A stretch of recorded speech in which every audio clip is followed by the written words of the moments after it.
Hola queridos hermanos y amigos, bienvenidos a este espacio de estudio y crecimiento espiritual. Es un gozo poderlos tener aquí en el estudio de la escuela sabática que cada semana preparamos para compartir con cada uno de ustedes, y estamos muy felices de poder ser parte, y hoy con la ayuda del Señor vamos a poder esperar que el Espíritu Santo nos ayude para poder compartir con ustedes un mensaje de esperanza y sobre todo de fe que podemos encontrar en el estudio de la lección de escuela sabática. Sean todos muy bienvenidos, y quiero invitarte que si no nos estás siguiendo todavía, puedas unirte a nuestra comunidad siguiéndonos en nuestro canal aquí en YouTube, y también si estás viéndonos a través de TikTok o Facebook, también te pedimos que nos puedas seguir en nuestras plataformas de redes sociales. Esto es gratis para ti y nos ayudas mucho a poder crecer en el propósito de poder seguir compartiendo con ustedes el mensaje de la palabra de Dios. Pues bien, sean todos muy bienvenidos a este nuevo estudio de la lección de escuela sabática. En esta semana estamos estudiando un tema muy importante y por lo tanto todos necesitamos ser parte de ese estudio. Antes de iniciar, quiero invitarte para que puedas tener una oración conmigo y elevemos nuestro corazón al Señor. Nuestro Dios y nuestro Padre, te damos gracias, Señor, porque tú eres nuestro Dios y nuestro Salvador. Gracias porque nos permites estar nuevamente compartiendo con nuestros hermanos el mensaje de la lección de escuela sabática. Rogamos que tu presencia sea con nosotros a través de tu palabra y de tu mensaje. Perdónanos, Señor, y ayúdanos a seguir siempre adelante. En el nombre de Jesús lo pedimos. Amén y amén. Muy bien, mis queridos hermanos, vamos rápidamente entonces a pasar a nuestra lección de escuela sabática. Vamos a pasar a nuestro estudio de manera inmediata. Entonces, hoy vamos a estar hablando acerca de un comienzo difícil. La pregunta que tenemos que hacernos inmediatamente es: ¿a qué se refiere cuando dice que acerca de un comienzo difícil? ¿Qué quiere decir la lección cuando se titula un comienzo difícil? Bueno, en la lección pasada nos habíamos quedado en que el pueblo de Israel estaba esclavizado en Egipto y que Dios había llamado a Moisés desde la zarza ardiente para poderlo preparar y enviarlo como el Salvador del pueblo hebreo que estaba en esclavitud. Pues esto no fue algo muy fácil que digamos.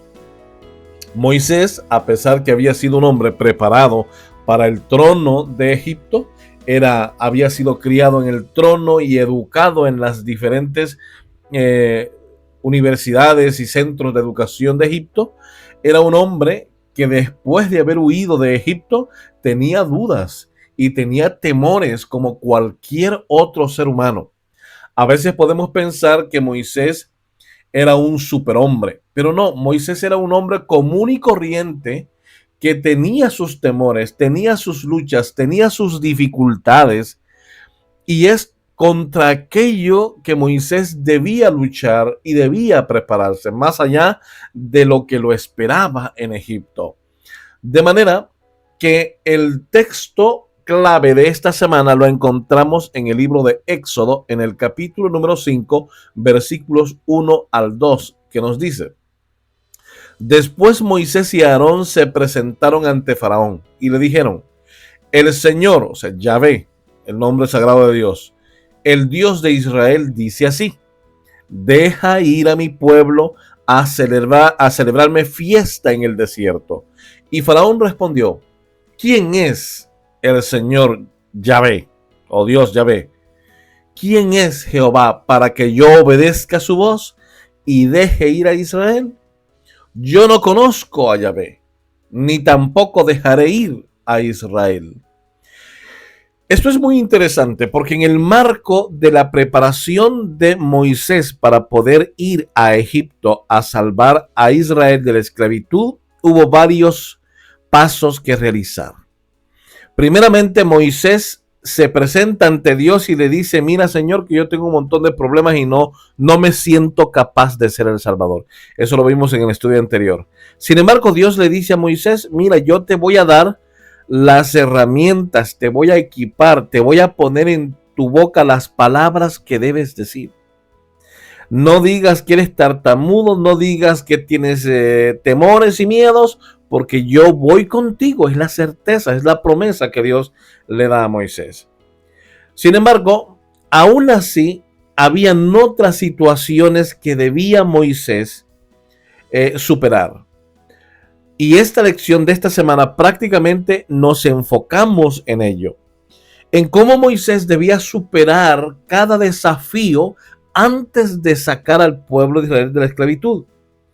Primeramente tenía que convencer al pueblo de Israel de que él había sido enviado por Dios. Y en segundo lugar, debía convencer al rey de Egipto de que él había sido enviado por el Dios verdadero a sacar de la esclavitud al pueblo de Israel.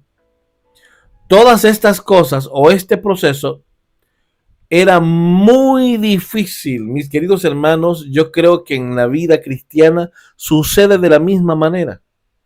Muchas veces lo más difícil es creer, es convencernos que necesitamos dar el paso más importante, que es entregar en nuestra vida a Jesús. Porque una vez que le entregamos nuestra vida a Jesús, sabemos que de allí en adelante, la vida cristiana, si nos mantenemos relacionándonos con Cristo, simplemente nos estaremos fortaleciendo en nuestra vida espiritual y en nuestra fe. Sin embargo, el proceso para dar ese paso, para tomar esa decisión, generalmente es el que más cuesta, el que es más difícil, porque estamos hablando de un aspecto de fe. Y la fe siempre es el principal motor que mueve a las personas a tomar decisiones. Por eso es que dejar la vida pagana, la vida del mundo, para buscar a Jesús, es un proceso que siempre es difícil, porque necesitamos hacer que nuestra fe genere esa voluntad y esa fortaleza de dar ese paso. En el caso de Moisés, se encontraba contra tremendos problemas de convencer al pueblo y al rey de Egipto de que él había sido enviado para poder liberar al pueblo. Esto es después de todo lo que había hecho él antes. Recuerdan, después que asesinó a un egipcio y se tuvo que ir huyendo. Esa imagen debía ser borrada del pueblo, la imagen del asesino que era, y debía ser ahora suplantado o sustituida esa idea por la idea de el Salvador o el libertador del pueblo de Israel de la esclavitud. Ahora bien, en este tema básicamente vamos a estar estudiando algunos tópicos importantes que son necesarios para la comprensión de esta primera etapa de Moisés antes de poder sacar al pueblo de la esclavitud. Moisés intuía ya que no sería una tarea fácil. El faraón no iba a permitir que Israel saliese de Egipto. Él ya lo sabía. Recuerden que Moisés ya conocía al rey.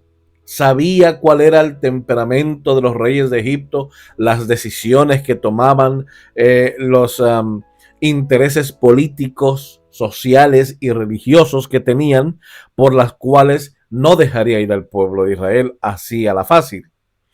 Así que tampoco parecía lógico que dejasen ir libre sin ningún problema a una cantidad de personas que era la mano de obra de Egipto para llevar a cabo la construcción de las estructuras que estaban dedicadas a dioses paganos de Egipto. Así que entonces era muy difícil que esto fuese a suceder. Así que entonces las esperanzas del pueblo estaban prácticamente en los milagros que obligarían al faraón a responder afirmativamente a su petición. O sea, la única manera de poder salir de Egipto era por medio de una serie de milagros que Dios haría para que el faraón temblara de temor y entendiera que estaba tratando con el Dios verdadero del cielo. Era la única opción viable que se podía contemplar. De manera que esa petición finalmente se hizo, pero fue rechazada. Hubo represalias, por supuesto que sí. Pero Moisés no hizo nada milagroso. Es decir, Moisés no hizo ningún milagro porque no era él el que estaba actuando. Así que eso parecía decepcionante. ¿Cómo es que este viene como un gran libertador? Debería venir lleno de poderes sobrenaturales y poder sacar al pueblo inclusive flotando, de ser posible, para que vean que Moisés es el gran libertador. Pero Moisés no hacía nada de eso. Moisés simplemente era un medio por el cual Dios realizaría una obra portentosa.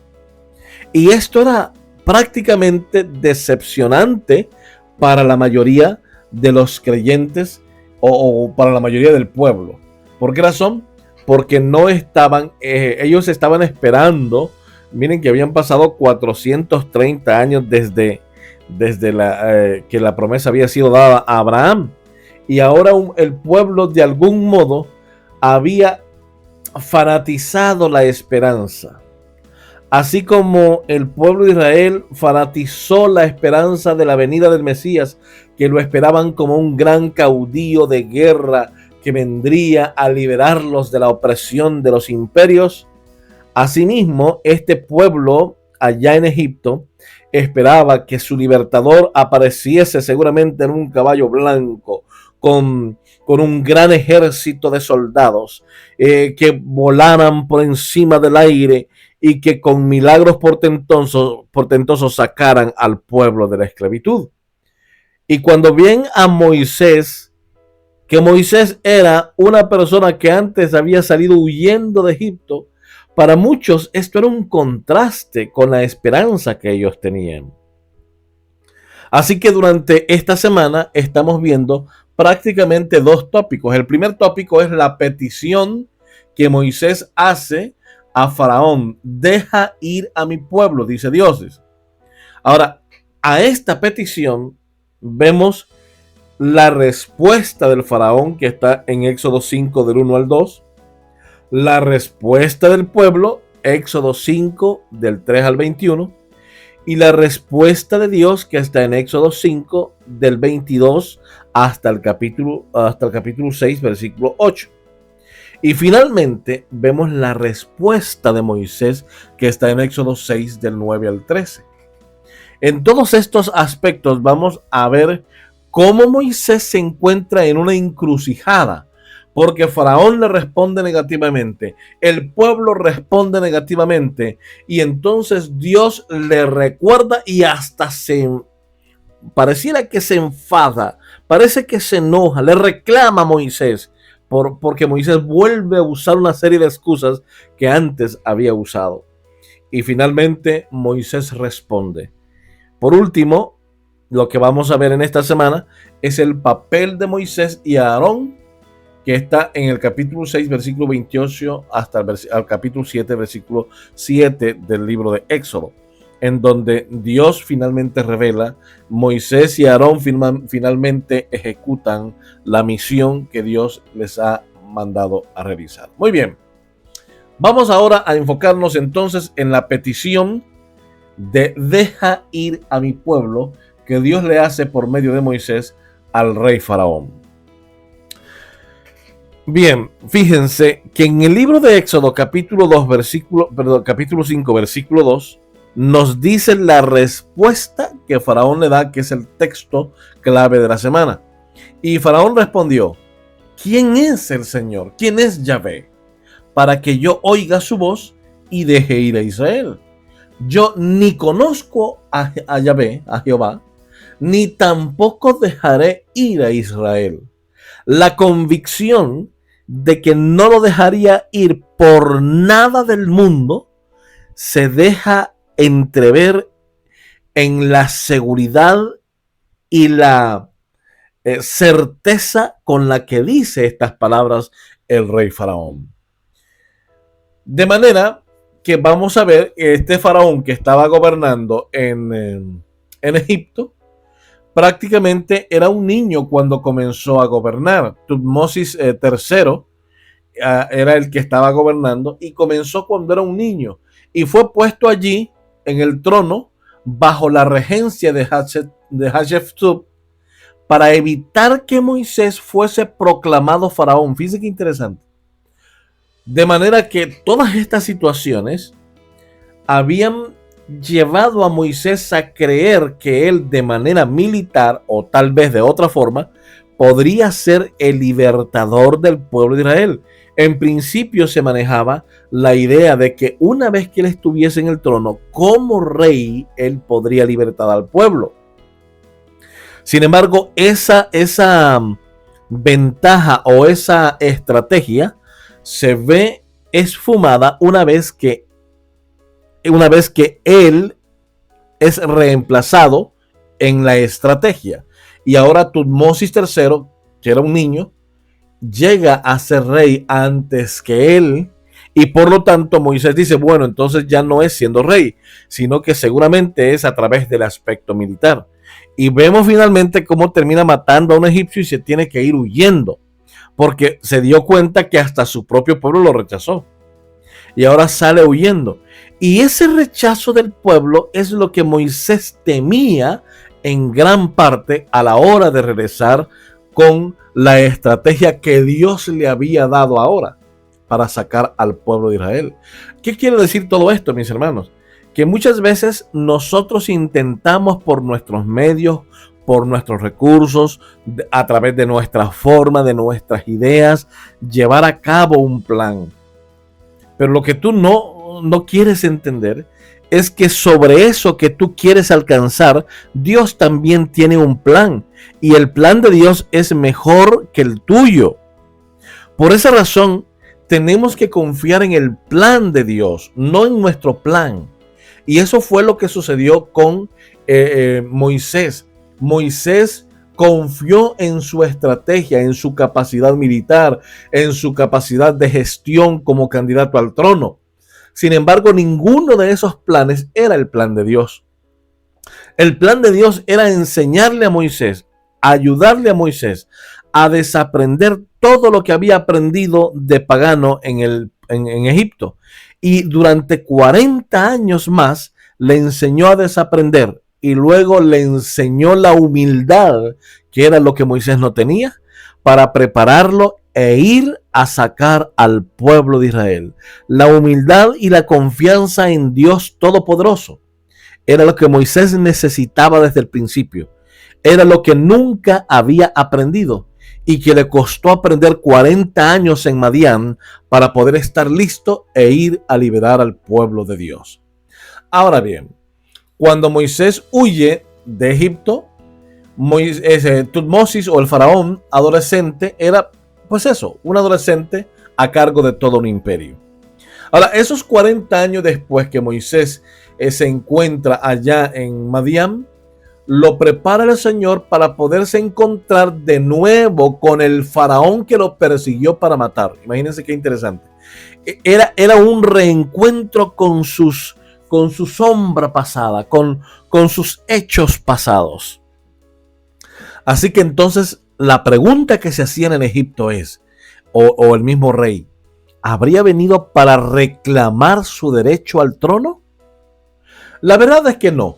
Moisés no venía, lo que menos le interesaba a Moisés era el trono. La petición era sencilla. Una vez que se encuentra en la corte del rey, recuerden que antes nadie iba donde el rey así por así, había que solicitar cita para presentarse en la corte y presentar un asunto al rey. Y ahora Moisés solicita presentarse ante el rey. Y estas eran las preguntas que se hacían los consejeros y el mismo rey. ¿Será que viene para poder reclamar su derecho al trono? Y ahora lo van a escuchar. Y la petición era muy simple, muy sencilla. Faraón, vengo de parte de Yahvé, el Dios que existe siempre, el Dios que existe sobre el tiempo. Y él dice, deja ir a mi pueblo. Punto. Nada más era una petición. Los generales, los grandes consejeros y hasta el mismo rey, por un momento respiraron tranquilidad porque no se estaba reclamando ningún derecho al reino, sino más bien estaba solicitando algo que era dejar ir al pueblo de Israel, una petición simple que no tenía que ver con el reino. Sin embargo, esto inmediatamente les pareció como un insulto, una blasfemia. ¿Cómo tú, después de lo que hiciste, te atreves a venir a decir, deja ir a mi pueblo? Esa es la respuesta tremenda que recibe entonces de Tutmosis. Es todo un desafío, no contra Moisés, sino contra Dios mismo. En pocas palabras, desafiaba la existencia misma de Dios. Pero ¿quién es ese Dios? Ese Dios que es yo soy, ese Dios que existe siempre. Yo no lo conozco, ni voy a dejar ir a su pueblo.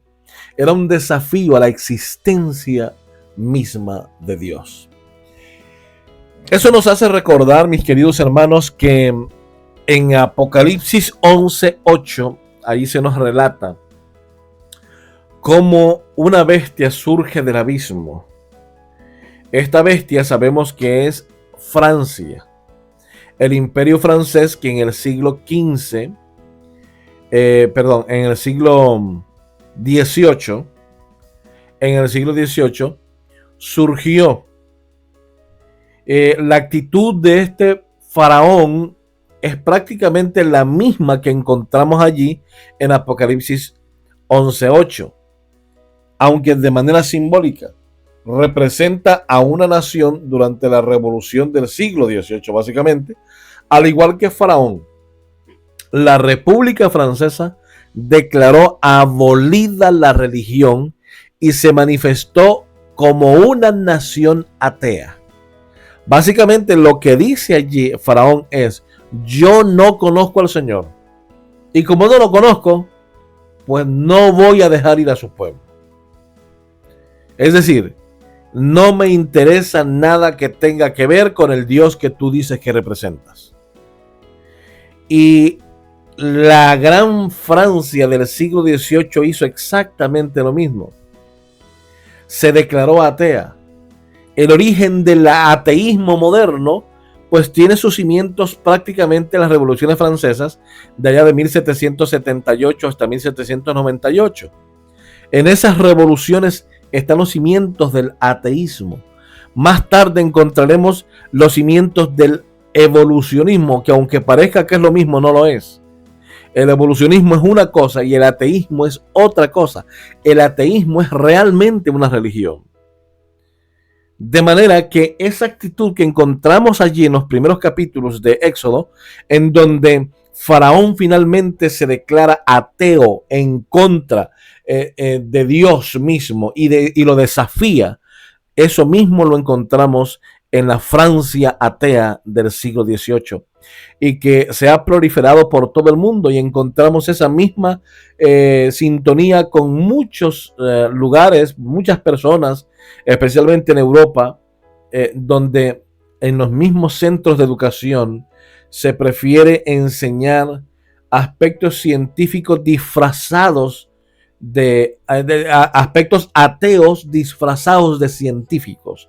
Es lo que podemos observar en los grandes centros universitarios.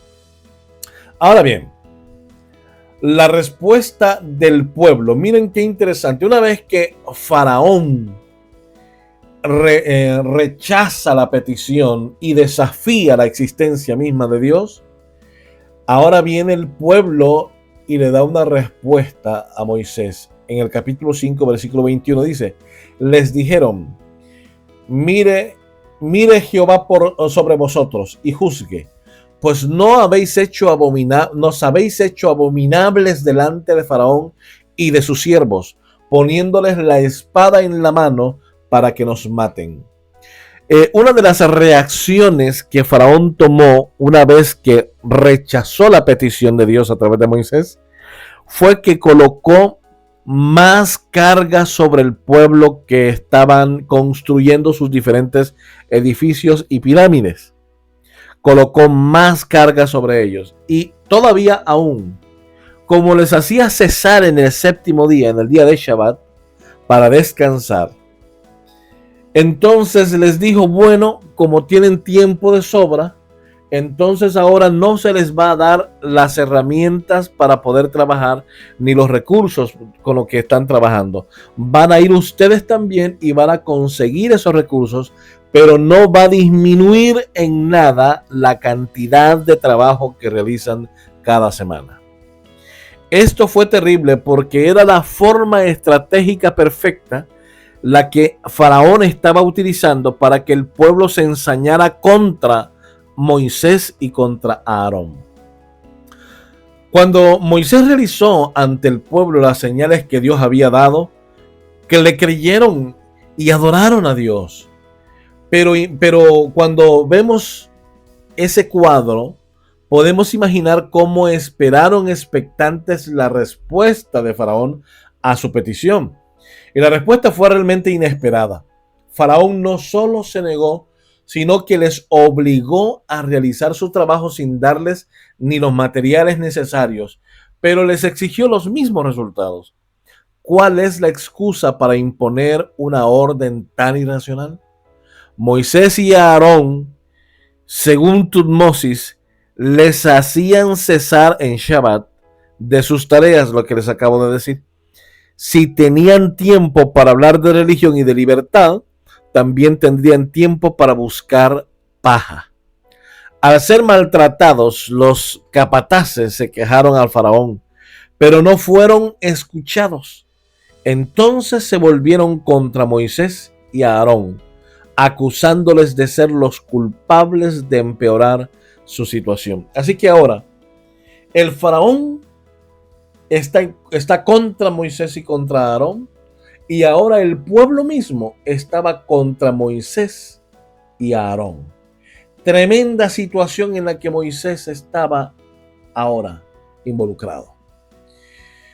Así que entonces ahora viene la respuesta de Dios. Y Jehová respondió a Moisés: ahora verás lo que yo haré a Faraón, porque con mano fuerte los dejará ir y con mano fuerte los echará de su tierra. Esa es la promesa de Dios, que al final Dios siempre es el que tiene la última palabra. Por mucho que tengamos que padecer y sufrir en esta tierra, al final Dios siempre tiene la última palabra, y la palabra de Dios siempre es para con quienes así han sido fieles a sus mandamientos. Así que Faraón se enojó con Moisés, el pueblo se enoja con Moisés, y Moisés pues no se enoja. Así que Moisés queda consternado y acude a Dios con sus dudas.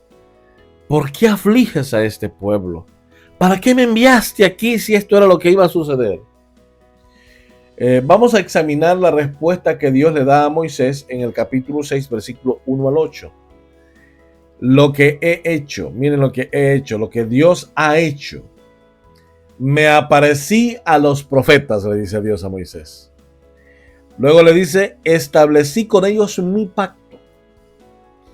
Prometí darles la tierra de Canaán.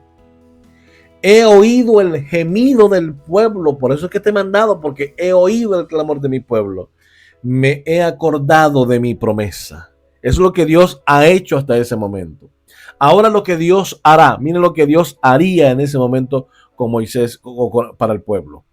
Voy a quitarles la opresión de los egipcios. Con toda seguridad está hablando el Señor. Voy a librarlos de la esclavitud, le dice el Señor. Voy a desplegar mi poder. Voy a hacerles mi pueblo. Todavía no eran pueblo de Dios. Y voy a ser su Dios. Y finalmente voy a darles la tierra de Canaán. Mira, Moisés, para que estemos claros, esto es lo que he hecho. Me les aparecí a los profetas, a los patriarcas, Establecí mi pacto con ellos, prometí darles la tierra de Canaán, he oído el gemido de mi pueblo y me acordé de su clamor y de la promesa. Ahora mira lo que yo voy a hacer. Quiero que estés claro, para que tú no tengas ninguna excusa, le dice, quiero que estés claro con lo que yo voy a hacer. Voy a quitarles la opresión de los egipcios, voy a librarlos de su esclavitud, voy a desplegar mi poder, voy a convertirlos en mi pueblo, voy a ser su Dios y voy a darles la tierra de Canaán. Cuando Moisés escucha estas palabras, hermanos míos, Moisés pudo entender que Dios de los cielos es un Dios que nunca pasa y que nunca olvida. Y respondió Moisés delante de Jehová: he aquí, los hijos de Israel no me escuchan. ¿Cómo pues me escuchará Faraón, siendo yo torpe de labios? Y aquí el Señor de nuevo le da una promesa. Moisés tenía para cada cosa una excusa. Para cada cosa tiene una excusa. Y Dios le daba una respuesta a cada excusa que tenía Moisés. Tras las animadoras palabras de Dios que le da Moisés, y volvió a hablarle al pueblo, pero no le escucharon.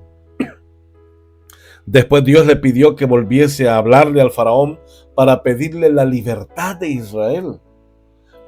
Moisés se negó y volvió a hablar con excusas. Si no me escucha a mí el pueblo, ¿cómo me va a escuchar faraón? Además, Señor, yo lo hago muy mal hablando, soy medio tartamudo. La misma excusa que había puesto allá en la zarza ardiente, ¿recuerdan ustedes? Y ahora Moisés estaba hundido, deprimido, decepcionado. Hermano, pero esto no era raro. En todos los grandes hombres que vemos en la Biblia se sintieron igual que Moisés en algún momento de su vida. Job, por ejemplo, Asaf, por ejemplo, se sintieron igual, pero no se abandonó a la desesperación. Su confianza en Dios era más fuerte que sus sentimientos en ese momento. Hermanos, esto nos debe recordar que cuando pasemos por situaciones de desaliento, hagamos nuestras palabras de Asaf: pero yo siempre estoy contigo, pues tú me sostienes de la mano derecha, me guías con tu consejo y más tarde me acogerás en gloria. ¿A quién tengo el cielo sino a ti? ¿A quién tengo en el cielo sino a ti? Si estoy contigo, ya nada quiero en la tierra. Podrán desfallecer mi cuerpo y mi espíritu, pero Dios fortalece mi corazón. Él es mi herencia eterna. Mis queridos hermanos, en esta tierra vamos a padecer cualquier cantidad de dificultades, de opresiones, de depresiones, de abandonos y de muchas otras cosas. Podemos estar deprimidos y decepcionados, hundidos, pero nunca, nunca, nunca dejemos de confiar en las poderosas palabras de las promesas de Dios para sus hijos.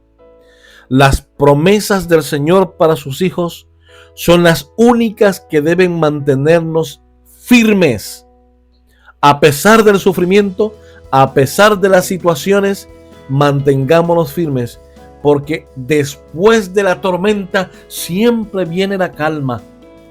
Y después que entraron al Mar Rojo, el Mar Rojo se abrió y el pueblo cruzó. Es decir, siempre que hay problemas, siempre que hay dificultades, siempre que hay decepciones y depresiones, el Señor prepara con un gran milagro darte la libertad que tu alma necesita, mi hermano.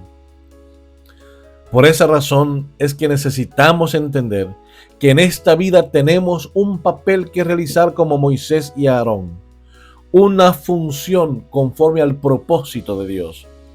Jehová dijo a Moisés: mira, yo te he constituido Dios para Faraón y tu hermano Aarón será tu profeta. En otras palabras, le está diciendo: no te preocupes si no hablas bien. Yo voy a convertirte a ti como un Dios para Aarón. Tú le hablarás a Aarón y él hablará al pueblo. Y esa es la manera en que el pueblo y Faraón van a creer que yo soy el Dios Todopoderoso. Qué interesante. Esa excusa que Moisés había colocado, había puesto. Era esa excusa la favorita, la encontramos dos veces ya. Primera vez allá en la zarza ardiente y la segunda vez ahora cuando el pueblo no lo quería escuchar. Ese parece ser que era la favorita. Señor, yo no sirvo para nada. Pero es que en ese momento incluso hasta Dios se enojó con Moisés, porque le estaba dando excusas a las cuales Dios le había dado soluciones ya. Dios tiene soluciones para todo. Aarón será como el interlocutor o el vocero. Sería la boca de Moisés. Moisés hablaba con su hermano y él hablaba con los demás. Mis queridos hermanos, ante los primeros fracasos en Egipto, Dios tuvo que recordarle nuevamente a Moisés el papel de Aarón como su ayudante y vocero. En esta ocasión hizo un símil con el papel de los profetas. Ellos reciben un mensaje de Dios y nos lo transmiten. En ese sentido, Moisés hace el papel de Dios y Aarón el profeta, el cual ocurriría luego con muchos de los profetas. Dios advirtió que su mensaje no sería escuchado y que tendría que actuar con gran poder. Como los profetas posteriores, Moisés debía hablar al pueblo y a Faraón. Escuchen o dejen de escuchar, porque son los rebeldes, son muy rebeldes. Así ocurre también con nosotros, hermanos, pues somos en esta tierra la voz audible de Dios. Dios nos levantó después de haber pasado por el filtro de 1844, levantó un pueblo para que este pueblo fuese el pueblo que porta el mensaje de Dios proféticamente hablando para todo el mundo, para poder darle al mundo un mensaje de esperanza y de salvación, que Cristo viene pronto, que el juicio ha comenzado y que muy pronto la gracia se ha de terminar. Dios nos ha escogido para que seamos portavoces. La pregunta que tenemos que hacernos ahora: ¿estamos nosotros cumpliendo esa misión? Miren, este estudio lo queremos terminar con esta cita preciosa que encontramos en el libro Patriarcas y Profetas, página 236. Los hebreos habían esperado obtener su libertad sin ninguna prueba especial de su fe, sin penurias ni sufrimientos verdaderos, pero aún no estaban preparados para la liberación. Tenían poca fe en Dios y no querían soportar con paciencia las aflicciones hasta que Él creyera conveniente obrar por ellos. Muchos se conformaban con permanecer en la servidumbre antes que enfrentar las dificultades que acompañarían al traslado a una tierra extraña. Y los hábitos de algunos se habían hecho tan parecidos a los de los egipcios que preferían vivir en Egipto. Por lo tanto, el Señor no los liberó mediante la primera manifestación de su poder ante Faraón. Rigió los acontecimientos para que se desarrollara más plenamente el espíritu tiránico del rey egipcio y para revelarse a su pueblo. Cuando vieran su justicia, su poder y su amor, elegirían dejar a Egipto y entregarse a su servicio. Qué interesante, mis queridos hermanos, cómo dentro de los planes de Dios siempre ha estado que su pueblo sea un pueblo de fe, un pueblo que escuche el mensaje y las promesas y el pacto. Por esa razón es que el Señor no ha venido aún, porque Él desea que nuestra fe se desarrolle, que le creamos a Él, porque hemos visto a través de la historia cómo su poder ha sostenido a su pueblo, cómo a través de toda la historia del ser humano Dios ha estado con sus hijos. Ese es el propósito de Dios, que nosotros ahora estemos listos para poder cruzar el río Jordán, listos para poder cruzar el Mar Rojo, listos para poder iniciar ese camino hacia la victoria final, hacia la victoria sobre el pecado. Hoy el Señor nos vuelve a llamar y nos vuelve a recordar todos los milagros que realizó, sobre todo el gran milagro de la redención a través de la muerte de Cristo Jesús en la cruz del Calvario. Hoy Cristo está a las puertas para venir por segunda vez. ¿Estás preparado para recibirle? Es el momento para que tú abandones el mundo, abras tu corazón y dejes entrar a nuestro Salvador Cristo Jesús. Que el Señor te bendiga en esta ocasión y nos vemos la semana siguiente con otro tema importante del estudio de la escuela sabática. Hasta entonces, así que nos vemos.